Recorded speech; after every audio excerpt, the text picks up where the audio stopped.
আমার সাথে এই মুহূর্তে শামীম আহমেদ রয়েছেন। শামীম আহমেদ সেই ব্যক্তিটি, আমি যে অর্ডার কপি আমার হাতে রয়েছে সেই অর্ডার কপিতে একদম প্রথমে নাম শামীম আহমেদের।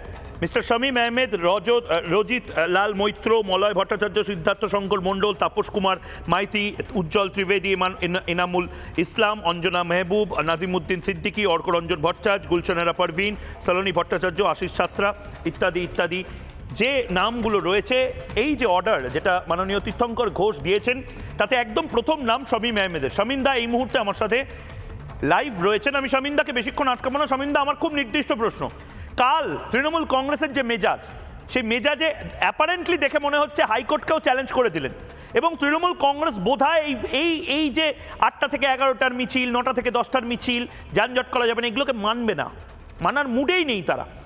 তার মানে তো আদালত অবমাননা।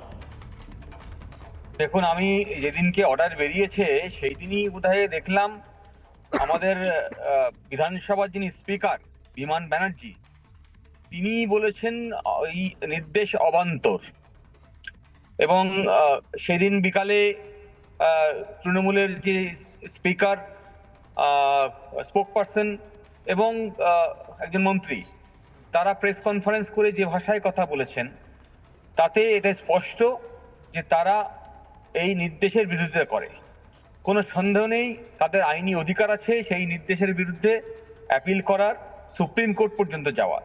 কিন্তু so long this order sustain, যতক্ষণ পর্যন্ত এটা চ্যালেঞ্জ হচ্ছে না বা রিভার্স হচ্ছে না, ততক্ষণ পর্যন্ত প্রত্যেকেই তা মানতে বাধ্য।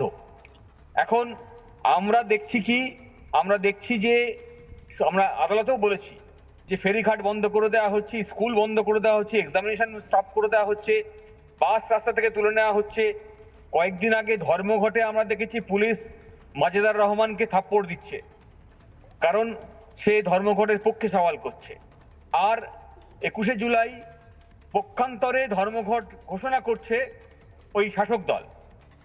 ক্ষমতায় থেকে সংবিধানের শপথ নিয়ে স্পিকার, যার নিরপেক্ষ থাকার কথা, তিনি এই ধরনের মন্তব্য করছেন। ফলে এরা আদালতটা তো সংবিধানের মধ্যে একটা অংশ, একটা ইনস্টিটিউশন। এরা সংবিধানকেও তোয়াক্কা করে না, যার শপথ নিয়ে ক্ষমতায় আছে সেই সংবিধানকেও এরা তোয়াক্কা করছে না।